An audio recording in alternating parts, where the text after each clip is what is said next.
What is up, everybody? Sinestra here, and today we're going to be taking a look at Vault of the Wardens. Yet again, we're doing these dungeon guides on Heroic, just so we can give you a general idea of how the boss encounters work, and how some of the trash works. Especially with Vault of Wardens, that's a little bit more of an interesting topic. So we're coming up towards the first boss here, which is called Tirathon Sulfurhill, and as you can see here, we're fighting sort of like a larger elite mob, and that's kind of like the theme of this this instance actually, is like you don't deal with as much big trash. You have lots of like a heavy sort of like quantity of little trash mobs, and then a couple of big sort of like elite mobs with a bit more abilities, which is kind of an interesting take on the dungeon form.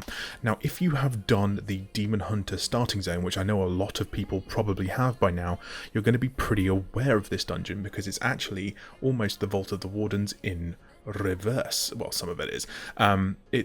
It's an interesting dungeon. There's a lot of bosses with interesting mechanics, and I actually really like this, and I think it's going to be a real challenge on some of the Mythic Plus difficulties, especially with some modifiers, because this boss is actually this instance is reasonably challenging in its own right.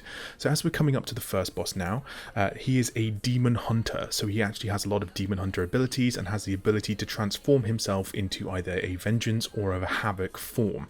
Now in this one, we got the Vengeance, the tanking form, which wasn't as great as having the Havoc one, but basically what he does here is throws out some meteors that you need to avoid. There's a big mechanic for tanks, however, which is really important, which you need to make sure that you're using your active mitigation while he's casting an ability called Dark Strikes, because if you don't, he's going to gain a shield which makes some of his ability Furious Blast uninterruptible, which is going to be a lot of damage on your party. So when you see him starting to cast Dark Strikes, please make sure that you're using a form of active mitigation. So as you can see here, he's gone into his Vengeance mode, which means he's doing a big AoE pulse, and he spawned a couple of sort of like infernal elementals.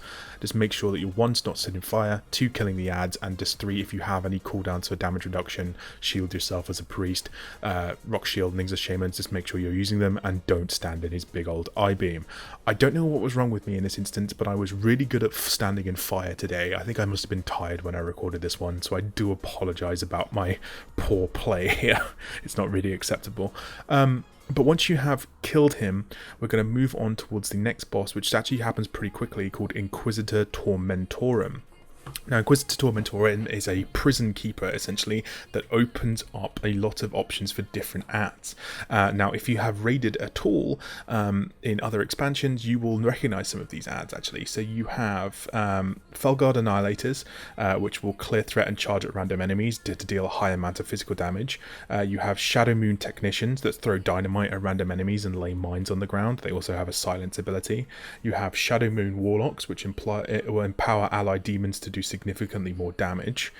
You also have Faceless Voidcasters, which periodically fire a Shadow Crash at a location of a random enemy, and you also have Deranged Mind Flayers, which inflict a high amount of shadow damage to random enemies, and you also have Lingering Corruption. That's an ability there. You also have Mogashon's Secret Keepers, which have an ability called Flesh to Stone, which turn players to stone the longer the stacking debuff pulls up. So you can see we've pulled him here. Now he also has a set of abilities, which is really annoying. He has an ability called Sap Soul. The caster saps the soul of their enemies. Victims who have their soul sapped will have the cooldowns of their next ability used within 15 seconds increased by 10 seconds. So make sure that healers, when you get targeted with this, that you use something that you wouldn't use very often. Don't use your main primary heal, because that's going to really suck if you do that. He also spawns sort of eyes, which are called tormenting orbs, that do an ability called Inquisitive Stare, which is a big old, there's Sap Soul there, and there's the Inquisitive Stare hitting. Now, Inquisitive Stare, if you don't look directly at the mob while he's casting it, it disorientates you like I did there. Yet again, didn't read the dungeon journal before I did this. I think this was about 3 in the morning or something when I did this. I can't remember. It was not great. Actually, you can see the time on the screen. To see what time it was later on. If you can do that, see if I was tired or if I was just being crap. There is the strong possibility of both. But yeah, other than that, It's just making sure that you know what ads are spawning and how to deal with their mechanics, whether you need to interrupt them, CC them, move them away from party members, make sure you're moving out of AoEs on the floor. Just be sensible about how you play around the mechanics. The boss itself, other than the sap and the tormenting stare, is not massively complicated. Yet again, you see here he targets more people. I was trying to see if I could line of sight it. I couldn't. I could have just looked at the thing. But you see we've got the little the little water elementals here from Siege of Orgrimmar that spawn the big things on the floor. Make sure you're moving out of stuff. Make sure that you're killing ads properly. Yeah, again, there's another stair where you're almost all dying at this point because we don't know how to deal with the disorientate. But now you know, and that's the most important thing. You now know. The next two bosses that are coming up after this boss are the two more bosses that you trapped in the Demon Hunter starting zone. And now the first one we're going to go towards is Glazer. Glazer is the beholder, if you play D&D. He's the giant floating eyeball that you need to shoot with his own laser with using mirrors. He also does a lot of AoE stuff on the floor that bounces around the place. You just need to make sure you avoid it. I do a really bad job of avoiding it in this that you're going to see. So make sure that, one, you're on top of the mirrors. That's really important that you're on top of the mirrors and sort of like talking, especially on harder difficulties, because the longer he is in that form, the more AoE pulse damage he does. And two, just make sure you communicate about moving the mirrors around to hit him. So you can see we've pulled the boss now. He's throwing out his AoE pulses that I am being really bad about standing in and getting hit a lot, which is not great. And there we can see the mirrors are coming up, and then we're rotating the mirrors around nice and easily. Well, I rotated my mirror around, the guy didn't rotate his, then the move goes go through here, and then we finally kind of get the message and move the boss there. Then he is knocked out of his shield and you kill him. It's a really, really easy boss actually, guys. That's not something that you're going to struggle too much with. Once you've killed Glazer, you move across the map to Ashgolom. Ashgolom is a giant fire elemental. He has an AoE frontal cleave called Fisher that tanks just need to make sure that, AoE ranged and melee just makes you make sure you're not stood in front of it. And healers as well. Healers, the entire party is going to take damage from Smouldering, which is an ability that he uses unless the boss is frozen, which there are 3 objects around the side of the encounter room that will freeze the boss. Once the boss is frozen, he takes a huge amount of damage, so you need to make sure that you're activating the freeze things when he's casting Smouldering. He also throws out volcanoes, which you can see there. You just need to try and avoid them, not take damage. If you do get hit by a volcano, which I think I do, because I was having that kind of day, you're going to get knocked up and interrupted. So make sure that you don't get hit by them. You can see that, there you go, like someone's about to get hit by a volcano, they got knocked back. So now you see we have frozen him, he's now brittle, and he takes a massively increased amount of damage. So just make sure that this is the point if you're going to pop your cooldowns and kill the boss. I think we're actually going to kill it within, are we going to kill it within this brittle phase? I think we probably do, because he does take, as you can see, a ridiculous amount more damage. We don't quite kill him, but there we go. And there's his big AoE sort of like frontal ability that tracks people. So just make sure you're moving and not standing in fire. It's pretty standard stuff. Now next up is some really interesting trash. We're coming up to the last boss, which is Cordana Felsong. And she has some rather interesting mechanics.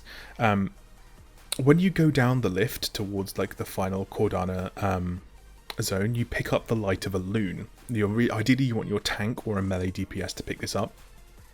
Now all of the trash in the next in sort of like this section, it doesn't take any damage unless it's being targeted by the light of a loon.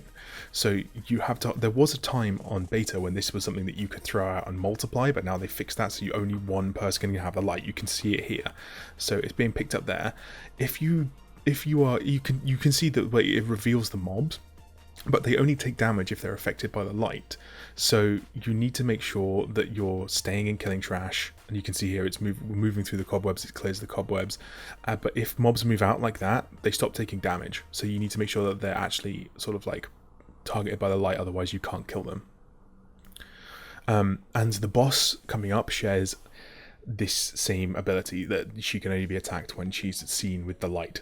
Now Cordana is actually a really, really hard fight, and it's the fight that I've wiped the most on, even on heroic difficulties, because of the fact that you need to pull off mechanics properly. If you don't pull off mechanics properly on Cordana, she's just going to flat out murder you because there's lots and lots going on. So let's go through the abilities that you need to watch out for. So tanks to start with. Cordana has an ability called Detonating Moonglaive, where she holds a Moonglaive at a random location, and it's that deals 370 to 4,300,000 damage. You need to make sure that your this throw also increases your physical damage taken. You need to make sure that you're using mitigation when that happens and dodging stuff if you can. She also has an ability called Deepening Shadows, which creates a pool of deepening shadows at the victim's feet that grows outwards. You can get rid of these pools by clearing it with the light. So if you are the tank, move on to the pools or throw the light to a melee player who can then get rid of the pools. She also has an ability. She has an ability called Creeping Dooms, where she summons a load of energy copies of herself that walk across the room where there is a gap between them, but you can only see the copies when you have the light close to them, so you need to make sure that the whole group is moving with you at that point. And then she also spawns random ads at a corner in the room that can only be seen, that start throwing warglaives out at the entire party, that can only be seen when you have the light near them. So you need to make sure that you're throwing to players so that they can go and kill the ads, or you're moving the boss with you to the corners to find the ads. So you can see here we're pulling, and the tank has got, I think it's one of our DPS, the monk has got the light on him. So we're starting to go here. You can see one of the pools, so that we're just moving out with the light to kill the pool there, and just continuing to nuke the boss. She's spawning an ad which was in light range so that we can actually see it, so that we kill that. I think the mob steals the light and then you get it back as well. So you have to make sure that you're getting light back, and you can see she's just throwing loads of glaives around the place. So you need to make sure that you're dodging those at the same time. You can see there is a lot going on in this fight. Once we've done that, we're just continuing to nuke the boss down until she starts casting Creeping Dooms, which is the next ability that's coming up. As you can see, there's pools spawning. You need to try and go and get rid of them if you can, because if you let them grow too big, then they actually go over the whole floor, and they deal a stupid amount of damage. For healers, just make sure you're healing people with Moonglaive, because they take massive increased damage. You can see the dooms here, that we're just making sure we found the gap and then we're running through the gap. And she spawns 2 sets on heroic, so you have one set coming one way and one set coming the other way. Make sure Creeping Dooms, yet again, you can't see them unless the dooms, so just make sure that you're with your party following through the gaps. And damage dealers, just nuke the boss down also, and just nuke the ads as soon as they're available. As soon as you can see them, just get rid of them, because they do huge damage to the party, because they just throw hundreds of glaives around that if you're not good at dodging, they're going to be a real problem for you. So coming into the last phase, this is where things step up, because she's going to start spawning mobs, but she's going to spawn them far away, and while these mobs are alive, she does not take any damage. She's completely shielded, as you can see there. So you need to go and find the mob, kill it quickly, to stop it doing huge freaking glaive damage, and then go back to nuking the boss. Also, make sure that you're moving out of pools, because it's really important not to take any unnecessary damage, because your healers are going to be very, very busy at this point. And I got hit by glaive because I'm super fantastic today. But there we go. But that's Cordana. She's a really, really fun fight. There's a lot going on, and I think this is actually going to be one of the way more challenging instances in this expansion. But thanks very much for watching, guys, and we'll be back hopefully soon with some more dungeon guides. Cheers.